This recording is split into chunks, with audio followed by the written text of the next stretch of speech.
Share on Pinterest. When we lose something we love, we mourn. That's part of our nature. But what if guilt tinges the edges of your grief? Maybe that little voice inside whispers you shouldn't grieve the loss of your job when you and your family still enjoy good health. Maybe you wonder if you're too sad over the loss of your pet, perhaps when someone offhandedly says, "It's not as if you lost a child." No matter what type of loss you've experienced, your grief is valid. Still, society often fails to acknowledge some types of grief, making it challenging to express your sadness or begin to navigate the healing process.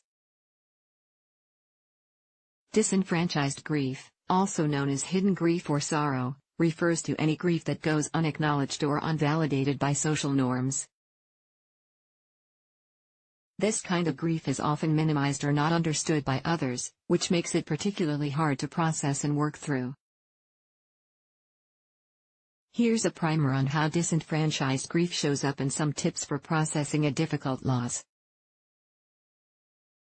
What it might look like. Disenfranchised grief tends to show up in 5 main ways, though it's not necessarily limited to these examples.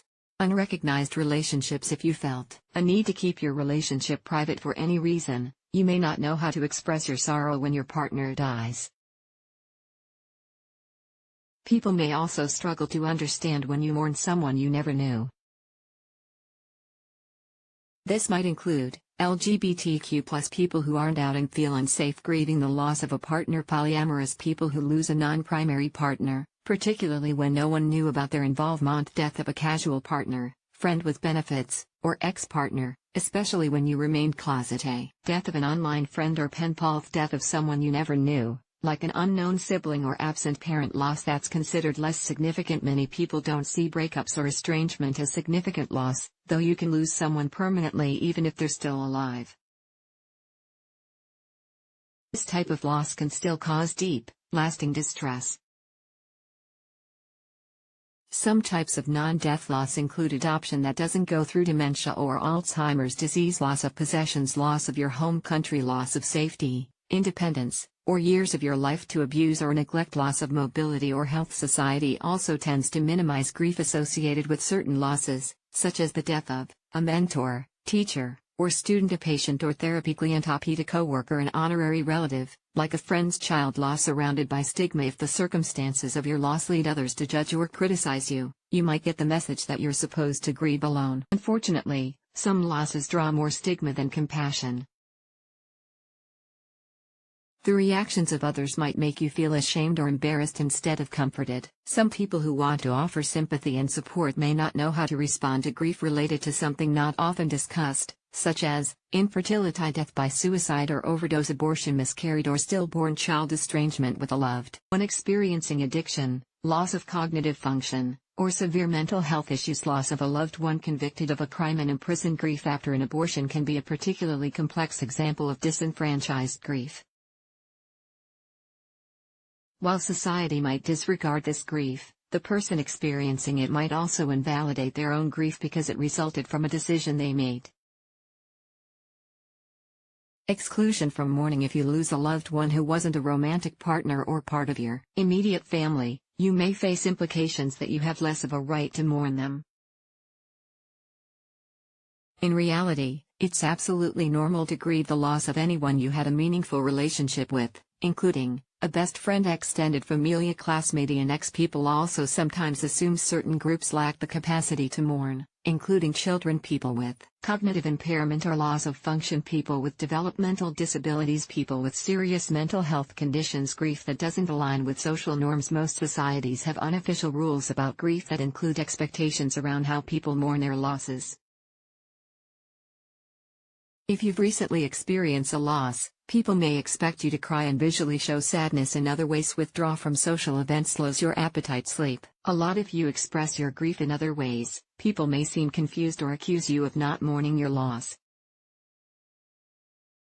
Some common but less validated ways of showing grief include anger, lack of emotion, increased busyness, such as throwing yourself into work, using substances or alcohol to cope, how it feels to have a loss dismissed by others. Grief typically progresses through several stages. If you can't openly mourn, though, it's hard to proceed through these stages in a productive way. Along with typical feelings associated with grief, such as sadness, anger, guilt, and emotional numbness, disenfranchised grief can contribute to insomnia, substance misuse, anxiety, depression, physical symptoms, like muscle tension, unexplained pain, or stomach distress, diminished self-esteem, shame. Other experiences associated with disenfranchised grief include relationship problems, trouble focusing, emotional overwhelm, mood swings. It goes without saying that people who don't expect you to grieve probably won't understand your need for support as you process the loss. This can make it hard to take needed time away from work or school. When others dismiss your grief or suggest you shouldn't feel that sad, you might even begin to wonder if they're right. By internalizing these messages, you effectively disenfranchise your own grief, which can lead to doubt and guilt around your inappropriate reaction, increased difficulty working through distress, difficulty coping with future losses. Coping tips: grieving is a messy, complex process. There's no single right way to navigate it. If you're having a hard time, consider the following. Seek support from those who understand. Some of the people in your life may not validate your feelings or offer much support. This may cause you some distress, but try to take heart in the fact that others in your life will understand and want to help however they can. Reach out to friends and family who knew about your relationship with the person or pet you lost, experienced a similar, significant loss. Listen empathically without minimizing or denying your feelings. Validate your experience. Anonymous support also helps many people working through loss. Local support groups in your area, or even online communities, can connect you to people also trying to navigate the complicated feelings of disenfranchised grief. Create your own morning ritual. Rituals can often provide some closure and help people come to terms with the loss. If your grief isn't widely known or accepted, you may not have had any official ritual, like a funeral or other memorial, to follow. This can leave you feeling lost and yearning for closure.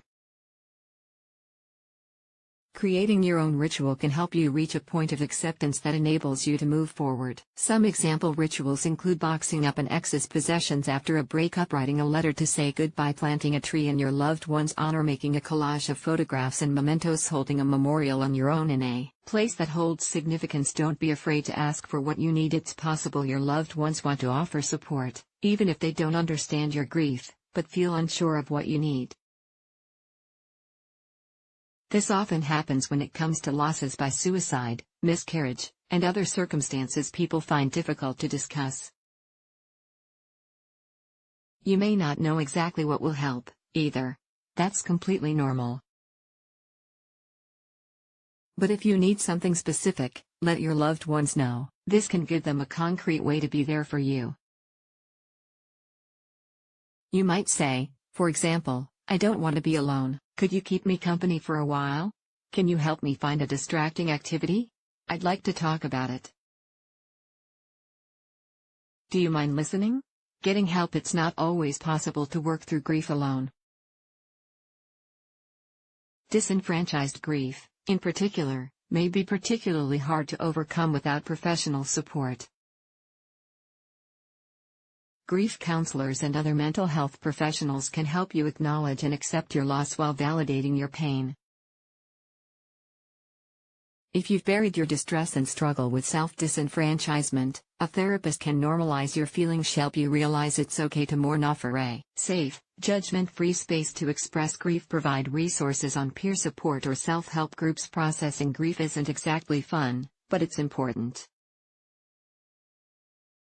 Unaddressed grief, also called complicated grief, can contribute to mental health symptoms, including depression.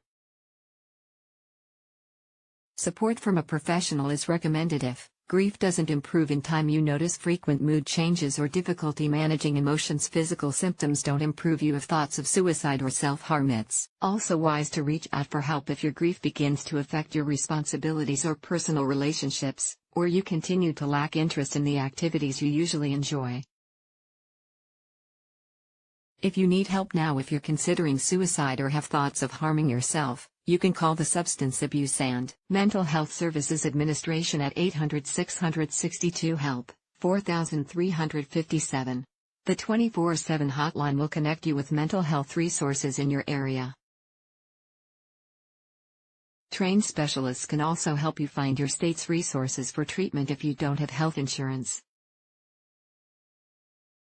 Bottom line, mourning can become even more difficult when others diminish your grief or ignore it entirely. All grief is valid. No one else gets to tell you whether you should or shouldn't feel sad. Draw strength by reaching out to loved ones who try to lighten your burden, not make you feel worse. Crystal Rapole has previously worked as a writer and editor for Good Therapy.